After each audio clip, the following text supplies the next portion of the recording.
네, 안녕하세요. 설을기입니다. 오늘은 멤버십 후원해 주신 분이 있어서 감사 인사 드리려고 합니다. 구름구름님인데 감사드립니다. 그리고 지속적으로 후원 유지해 주시는 모든 분들께 감사드립니다. 앞으로 열심히 하도록 하겠습니다. 오늘은 생각보다 이런 분들이 많은 것 같아요. 집 밖에 나가기 싫고 어찌어찌 하다가 이제 회사를 다니다가 퇴사하고 백수 생활을 하고 있는데 자존감이 너무 낮고 뭘 하기가 이제 두려워진다는 고민을 하는 청년 세대들이 많죠.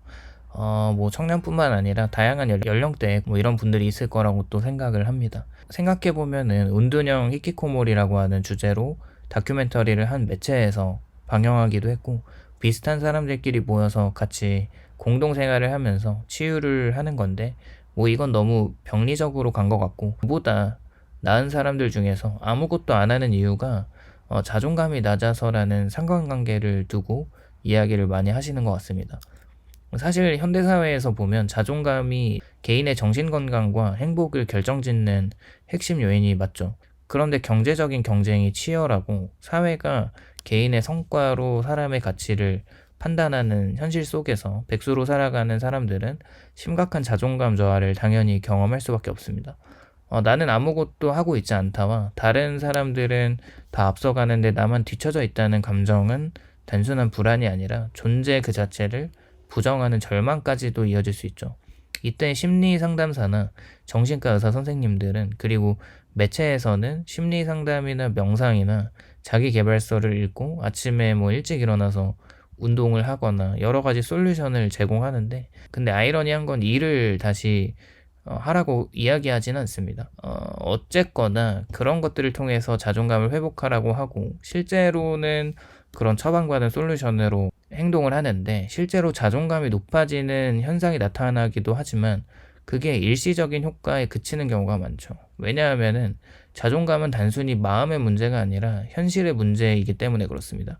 그 자존감이 낮아지는 이유에는 여러 가지가 표면적으로 보일 수는 있는데, 그걸 파고 들어가다 보면 결국 현실에 대한 불안감에서 기인하는 것 같아요. 그 현실의 핵심은 바로 일하는 것과 돈인데, 우리는 자존감의 본질을 좀 생각해 볼 필요가 있는데, 그거는 이제 어떤 당사자의 쓸모가 있다는 것과 기여감이 있다는 것인데, 자존감은 자기 자신을 긍정적으로 평가하는 감정이죠. 하지만 인간의 자존감은 공허한 자기 암시로 생기진 않습니다. 진정한 자존감은 나는 누구에게나 혹은 사회에 쓸모 있는 존재다라는 확신에서 나오는 것 같아요. 그래서 어릴 때 칭찬을 많이 받고 사랑을 많이 받고 자라는 아이들은 자존감이 기본적으로 높은데, 어렸을 적부터 많이 혼나고 꾸중을 듣고 부모님의 사랑을 못 받고 자라는 아이들은 자존감이 낮을 가능성이 높습니다. 근데 그런 칭찬과 꾸중의 연장선상에 있는 인간이란 노동을 할 수밖에 없는 존재로, 일이란 바로 이 쓸모를 가장 구체적으로 체험하게 만드는 행위인데, 아무리 소소한 일이더라도 그것이 누군가의 삶에 기여할 때 사람은 자기 존재의 가치를 느끼게 되죠.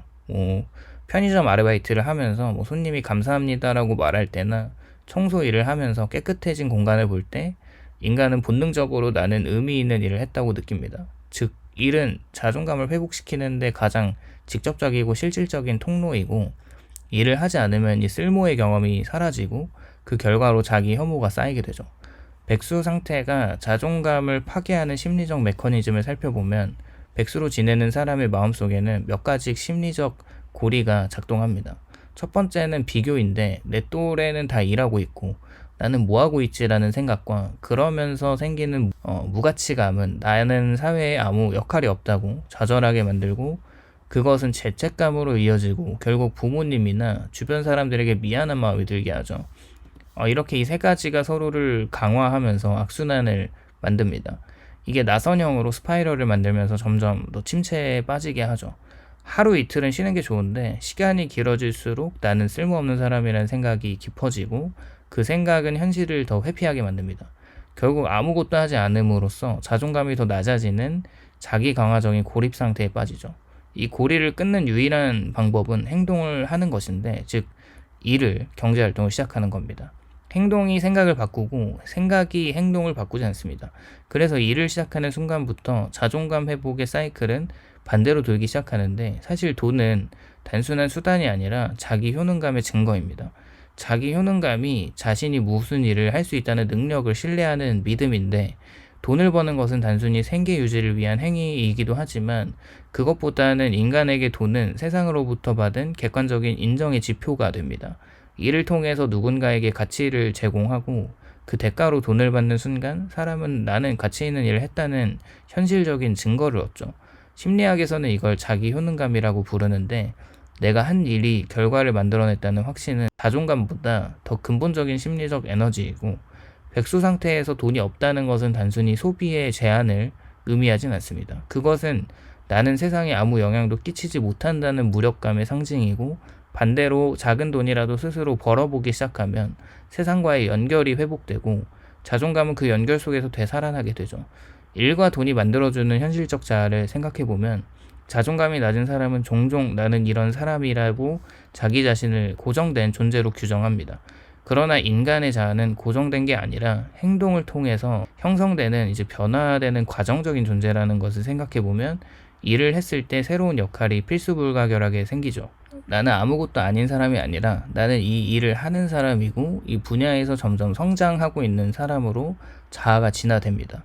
이때 중요한 거는 일의 크기가 아니라 일의 지속성인데, 하루 아르바이트라도 꾸준히 하는 사람은 자기 안에 일하는 자아를 만들어내고 그것이 자존감을 안정시키지만 아무 일도 하지 않는 사람은 정체된 자아 안에 갇혀버리게 되죠. 그래서 자존감은 일의 성과보다 움직임의 감각에서 먼저 회복되는 거고, 사실 그렇게 돈을 벌고 내가 평소에 미안하게 생각했던 부모님께 용돈을 드린다거나 맛있는 밥을 사는 그 순간을 생각을 해보고 직접 경험해 본 적이 있는 사람들은 그 순간 굉장히 보람차고 뿌듯하고 기쁜 감정을 느낄 수 있는데, 이게 바로 자존감이 올라가는 증거라고 생각을 합니다. 그렇게 돈이 자존감과 연결되는 또 하나의 이유는 돈이 선택할 수 있는 자유를 주기 때문이라고 생각하는데, 백수 상태에서 가장 고통스러운 것은 단순히 시간이 많은 것이 아니고 선택을 할 수 없는 상태의 무력감을 만들고, 하고 싶은 일이 있어도 돈이 없어서 못하고, 사람을 만나고 싶어도 상황이 안 되고, 미래를 계획을 할 수가 없죠. 하지만 돈이 생기면 상황은 달라지는데, 비싼 소비가 아니더라도 내가 선택할 수 있는 여지가 생기게 됩니다. 작은 자유가 생기면 인간은 즉시 나는 내 인생을 통제할 수 있다는 감각을 되찾고, 이 통제감이 자존감의 근본이라는 거죠. 반대로 아무 일도 안 하면서 부모님 돈이나 남의 도움에 의존할수록 인간은 자신을 무기력한 존재로 인식하게 됩니다. 그 무력감이 깊어질수록 자존감은 회복 불가능한 수준까지 떨어지고요.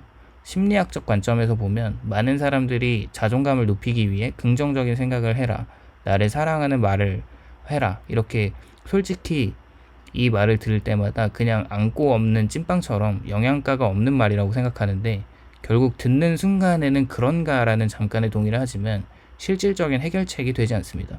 그렇게 심리학에서는 감정이 아니라 행동을 따라간다는 원리가 있는데, 아무리 머리로 자신을 위로해도 현실에서 아무 행동이 없다면 뇌는 나는 여전히 무가치하다고 판단합니다. 반대로 일을 하고 땀 흘리고 결과를 내면 뇌는 스스로를 유능한 존재로 인식합니다. 이게 행동과 감정 피드백 메커니즘인데, 자존감을 회복하려면 생각을 바꾸는 게 아니라 행동을 먼저 바꿔야 하고, 그래서 일을 시작하고 돈을 버는 것이 단순한 현실적 조언이 아니라 과학적으로 검증된 자존감 회복 전략인 거죠. 당뇨병에 걸린 사람이 좋은 생각해서 인슐린 저항성이 개선되지가 않고 운동을 하고 당이 많은 음식을 먹지 않을 때 개선되는 것처럼 자존감도 비슷한 메커니즘인 것 같습니다. 사실 어떤 일을 하던 간에 일은 인간의 정체성을 세우는데, 여기서 저부가가치나 고부가가치를 만드는 일의 경계는 중요하지 않습니다. 그냥 일은 하면 됩니다. 사회적으로 인간은 무엇을 하는 사람으로 정의가 되고, 누군가에게 당신은 누구냐고 물으면 대부분의 사람은 직업으로 자신을 설명하죠. 이처럼 일은 정체성의 핵심인데, 백수 상태는 사회적으로 정의되지 않는 존재로 남게 되니까 당연히 자존감이 낮을 수밖에 없어요. 이렇게 존재적인 정체성이 흔들리면 사람이 자신이 누구인지 모르겠다는 불안을 느끼고, 이 불안이 장기화되면 무기력과 우울과 회피로 이어지고 자존감은 바닥을 칩니다. 따라서 일을 시작한다는 것이 단순히 돈을 버는 행위가 아니라 나는 이런 일을 하는 사람이다라는 자아를 세우는 과정이 되는 거죠. 이 자아의 회복이 바로 자존감의 복원이고, 자본주의의 폐해도 많지만 우리가 사는 이 시대에서는 줬던 실던 현대 자본주의 사회에서 돈은 단순히 개인의 부를 의미하기도 하지만 그렇지만은 않고, 그것도 사회로부터의 존중과 신뢰의 지표로 작용합니다. 돈을 번다는 것은 세상과 거래할 수 있는 능력을 의미하고, 즉 나의 능력이나 시장에서 가치를 인정받았다는 뜻이 되는데, 그래서 돈이 많을수록 사람은 자신감을 얻었기보다는 타인으로부터 인정받았다는 안정감을 느끼는 거죠. 반면에 아무 일도 하지 않아서 수입이 없을 때 사람은 주변의 평가를 지나치게 의식하게 됩니다. 나는 사회적으로 하찮은 존재라는 생각을 반복하면서 자존감이 떨어지고요. 그렇기 때문에 일정한 소득을 가지는 것은 단순한 경제적 안정이 아니라 존중받을 수 있는 인간으로서의 한 자리를 되찾는 과정입니다. 어쨌거나 그런 백수라는 무의의 상태가 길어지면 뇌의 도파민의 시스템도 약화가 되고요. 즉 행동의 동기회로가 점점 망가지는 것인데, 아무 일도 하지 않으면 무언가를 시도할 에너지가 줄어들고, 반면에 일을 시작하고 성취를 경험하면 도파민이 분비되면서 뇌가 움직이는 즐거움을 학습합니다. 이것이 자존감 회복의 생물학적 기반이고, 결국 일하고 돈을 버는 행위는 단순한 사회적 활동이 아니라 뇌의 동기회로를 다시 살리는 재활 과정이라고 할 수가 있겠습니다. 많은 백수들이 제대로 된 일이나 내가 하고 싶은 일만 찾다가 아무것도 시작하지 못하는데, 그런데 자존감은 완벽한 일에서 오는 게 아니라 작은 성취의 반복이 쌓이면서 오는 거죠. 하루에 3시간 아르바이트라도 시작하면 나는 무기력하지 않다는 확신이 생기고, 돈이 많이 벌리지 않아도 그 돈으로 커피 한 잔을 사 마실 때 느끼는 내가 번 돈으로 산 행복은 깊은 자기 효능감으로 이어지고, 작은 돈을 낳고 작은 돈은 작은 자유를 낳습니다. 그리고 그 작은 자유가 자존감을 다시 일으켜 세우고, 중요한 건 크기가 아니라 흐름을 만들어내는 거죠. 결론적으로 이 자존감은 마음이 아니라 현실에서 회복이 되고요. 자존감이 낮을 때 우리는 종종 마음속에서 해결책을 찾으려 하지만, 자존감은 생각의 산물이 아니라 삶의 결과물이라는 겁니다. 백수로 살아가면서 느끼는 공허함과 무가치감은 단순히 심리적인 문제가 아니라고 생각하고, 그것은 사회와 단절된 상태이고, 즉 세상과의 연결이 끊어진 상태에서 비롯된 것이고, 그리고 일을 하고 돈을 버는 것은 그 연결을 다시 복원하는 가장 현실적이고 강력한 방법인 것 같습니다. 일은 나에게 역할을 주고, 돈은 세상으로부터 인정을 줍니다. 이 두 가지가 합쳐질 때 비로소 인간은 나는 존재할 가치가 있다는 확신을 하게 되고요. 그 확신이 바로 자신감이라는 거죠. 결국 일과 돈은 단순한 생존수단이 아니라 그렇게 자존감의 근본적인 재료이고, 마음이 힘들다고 느낄 때 세상을 향해서 한 발 나아가 일을 시작해야겠죠. 그 한 발이 당신의 존재를 다시 세상과 연결시키고, 그 연결 속에서 진짜 자존감은 천천히 그렇게 확실히 되살아날 것 같습니다. 만약 백수여서 무력감과 자존감이 낮다고 생각이 드는 사람들은 일을 시작해보는 건 어떨까 생각을 해봅니다. 오늘도 영상 시청해주셔서 감사드리고, 공감이 되셨다면 좋아요와 구독을 부탁드립니다. 감사합니다.